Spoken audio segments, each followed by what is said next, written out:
Warning! Tube amplifiers have lethal voltages inside them. Please do not attempt to build, test, or repair these without understanding and following all safety protocols. So you picked up one of these little Nobsound E6 preamps, and it's noisy now. Well, it's got some junk China tubes in these, and while the little preamp is kind of neat and it gets good reviews for sounding good, and I think it sounds decent, I want to do a little further review on it. But to start with, you need to replace these tubes. And also I wanted to add, you may have seen the disclaimer at the start of my video and are concerned about, wow, is this dangerous? Is this going to electrocute me? Well, I put that disclaimer at the start of all of my videos because I do videos about some really high voltage gear, and it can be lethal. But in this case, that's not what's going on. You can't really touch anything high voltage, and the worst thing you could do is maybe cut yourself on the edge of this piece of metal, so be careful when you're doing that. So let's get in here and replace these tubes. And the issue is the tubes they use in this thing originally came in a little can like this, and there's the index pin right there that's made onto the can. It's not made onto the tube.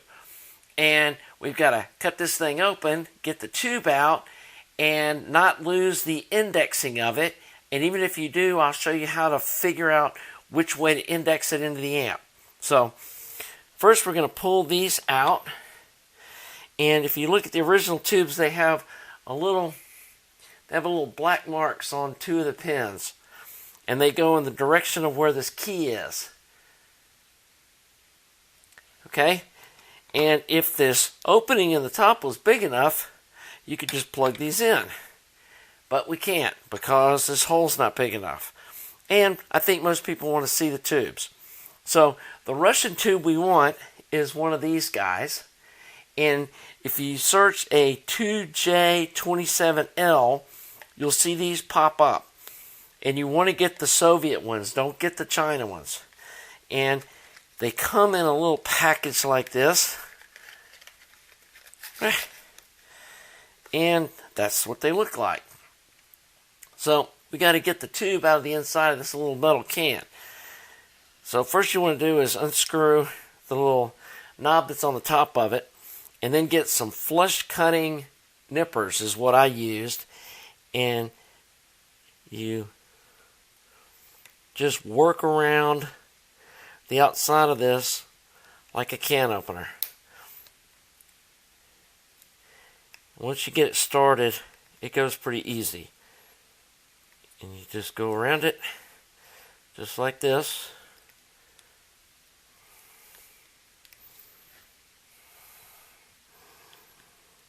I'm going to make sure I stay on camera here.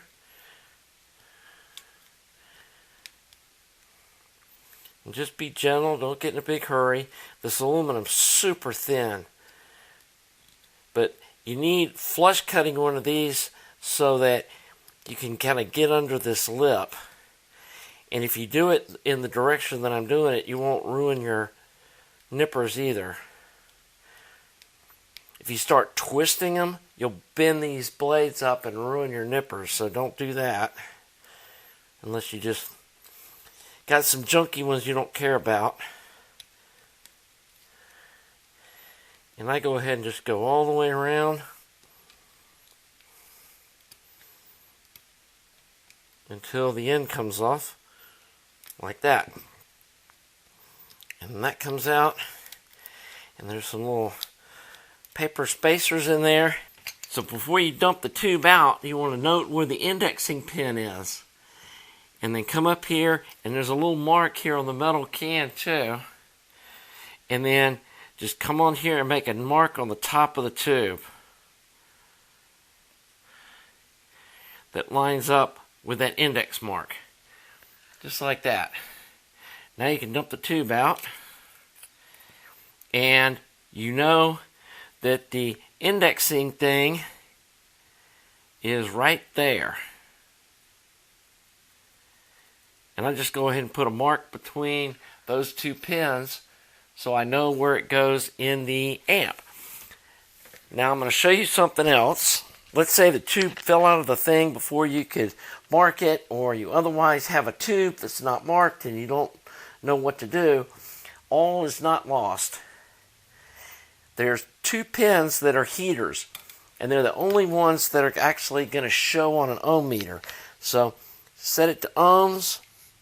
If you come in here and you put it across the right 2 pins, you'll get an ohm reading. Between 10 and 15 ohms. This is 15.4, but if you see any sort of an ohm reading, you've got the correct 2 pins, and they go on each side of this index marker. So then, again, you just make sure you got your mark here. You got it lined up with there. Put that guy in. And I did another one earlier. Again, I've got the mark there. I've got the mark on the top too. Pop that guy in. If you don't want to look at the little marks that you put on the top, they come off super easy with a little isopropyl alcohol. Just come in and go like that. They're literally squeaky clean. So now we got a couple of nice Soviet tubes in here. And these China ones, well, they can go in the trash can. So anyway, I hope that helps some of you guys that are interested in replacing the tubes on this little preamp and seeing what it sounds like with some better Soviet tubes. These should not be as microphonic, and I doubt they're going to hiss and moan and stuff like those China tubes start doing after a short period of time. Going to do another review on this little preamp along with some other preamps in a shootout soon, but I just wanted to show y'all how to replace these tubes and get them out of these little cans that they come in. And again, look for them in this packaging. And I have no idea what those acrylic letters are, but that's what they are. And if you look it up by these lettering, which I'll put in the description, you can find the data sheet on them too. And it's just an interesting little tube. I like direct heated tubes. They usually sound really good, and this is probably going to be no exception. So if you're enjoying this content, please consider subscribing to the channel. Please like the video. You can look around. I have a lot of other cool videos on DIY tube stuff. And until next time, have a nice day.